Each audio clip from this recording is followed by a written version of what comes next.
Estaba revisando mi libro sobre determinaciones esenciales para vivir con propósito.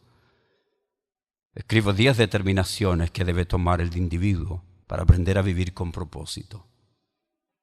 Y estaba diciendo que la gran mayoría de la gente vive en este mundo como en una aventura. No les gusta vivir.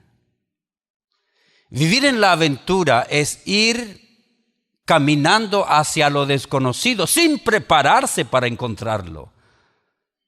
Vivir en la aventura es simplemente levantarse cada día sin planes, sin metas. Usted vive a la aventura cuando no se prepara. Usted salió sin rumbo fijo, se fue a la selva a ver qué encontraba. Va abriendo camino. Usted es un discípulo de Joan Manuel Serrat. Caminante no hay camino, se hace camino al andar. No, sí hay camino, querido. No le crea a Serrat.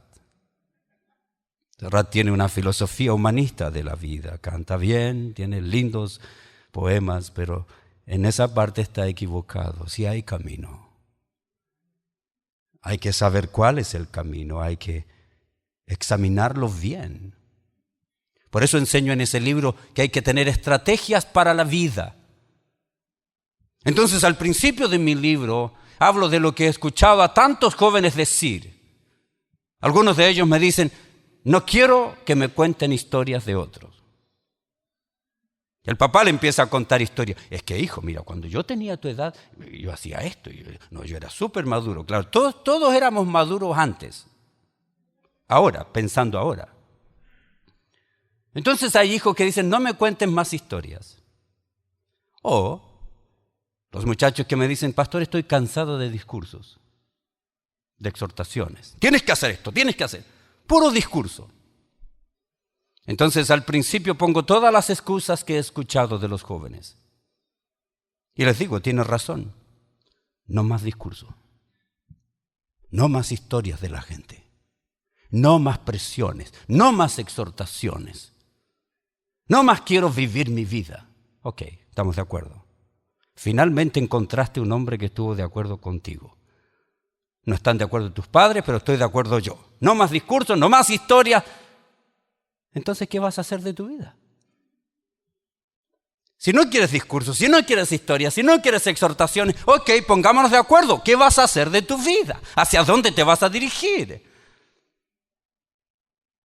Entonces allí es donde necesita la persona. Yo no quiero discursos, no quiero historias de otras, pero yo voy a determinar vivir mi vida no de acuerdo a lo que a mí me agrada, sino de acuerdo a lo que debo. Entonces tengo que aprender lo que debo. Y esas son estrategias maravillosas para poder vivir una vida grandiosa. Necesitamos hombres con determinación, hombres con planes, hombres con liderazgo. Necesitamos hombres que vivan con integridad, que estén dispuestos a sacrificarse. Ese tipo de hombres es difícil de encontrar. Y no se crían solos. Ni esas virtudes fluyen de su vida sin entrenamiento y sin trabajo. Escúcheme bien, querido. Usted no puede llegar a ser un hombre digno de ser imitado. No puede llegar a ser un hombre grandioso viviendo a la aventura.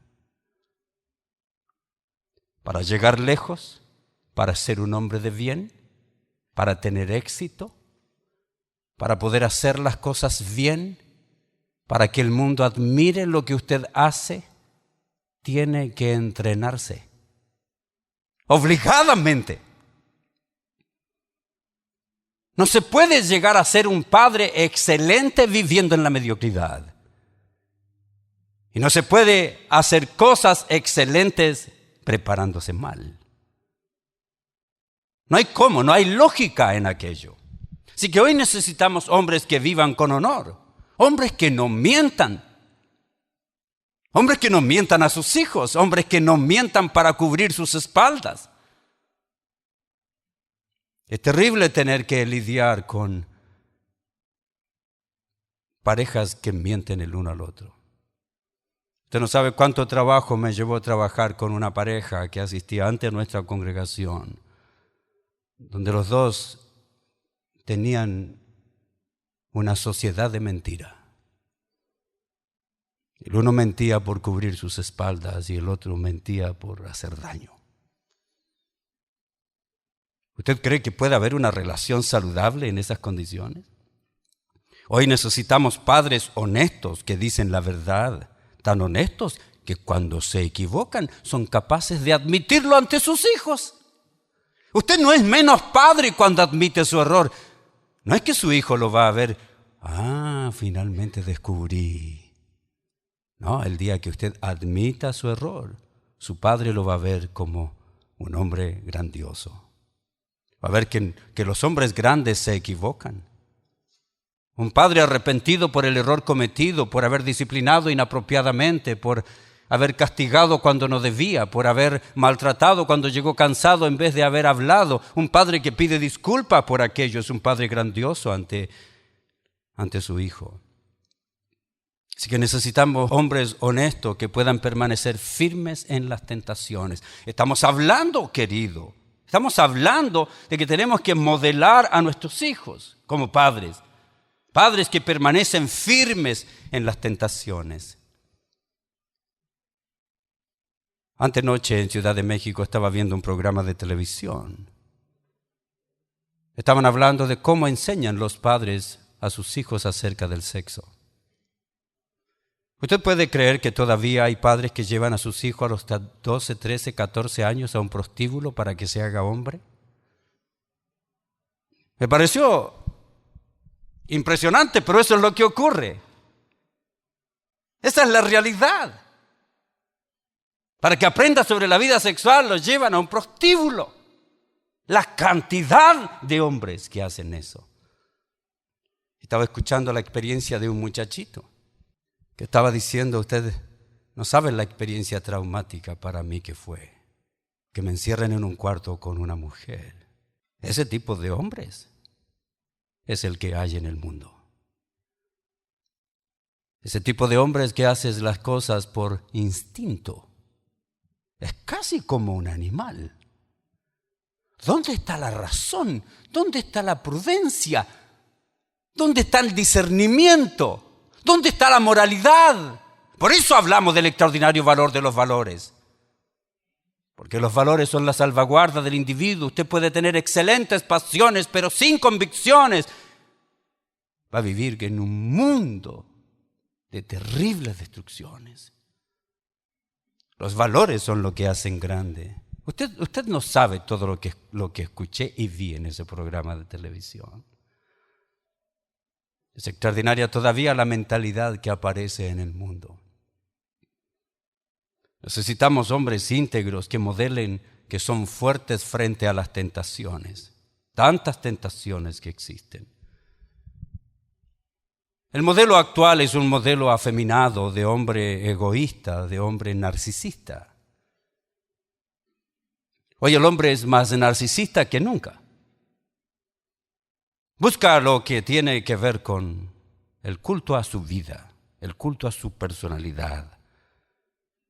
Elige sus vacaciones donde a él le gusta. Compra lo que a él le agrada.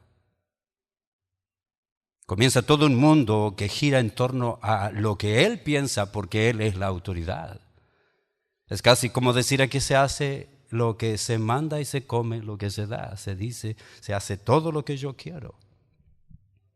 Así que vivimos en un mundo en que el ejemplo preponderante del hombre no es el mejor. El modelo que proyecta la sociedad es muy distinto al que Dios espera. Usted no tiene que ser un buen observador para darse cuenta de cuán diferente es lo que Dios espera de nosotros. Hoy se proyectan imágenes extremas. Van desde el machista hasta el afeminado. El sobreinvolucrado, el hombre pasivo, el proveedor económico, el descuidado. Hace unas semanas atrás hablaba por teléfono con un hombre. Su esposa me hizo una consulta, tiene 3 hijitos, como 2, 4 y 5 años. Se separaron por violencia doméstica. El individuo ciudadano de este país, su esposa todavía ilegal, la deja sola con sus hijos. no le da un centavo. El tipo es malo. No solo que quiere hacerle daño a la mujer, le hace daño a los hijos. Hablé por teléfono con él. Son esas conversaciones que llegan a lo profundo del corazón de uno y se da cuenta de la maldad humana. Ese tipo de hombres que tienen que ser llevados a la corte. Acá, mientras venía en el avión, boté un artículo sobre los hombres que son llevados a la corte en El Salvador. Una gran cantidad de hombres que no pagan un centavo a sus hijos, andan regando hijos por todos lados. Tienen que llevarlo a la corte y cuando los llevan a la corte se cambian de dirección, se esconden. El relato de toda la estrategia de lo que hacen, se cambian de dirección, se cambian de nombre, por no sostener a sus hijos.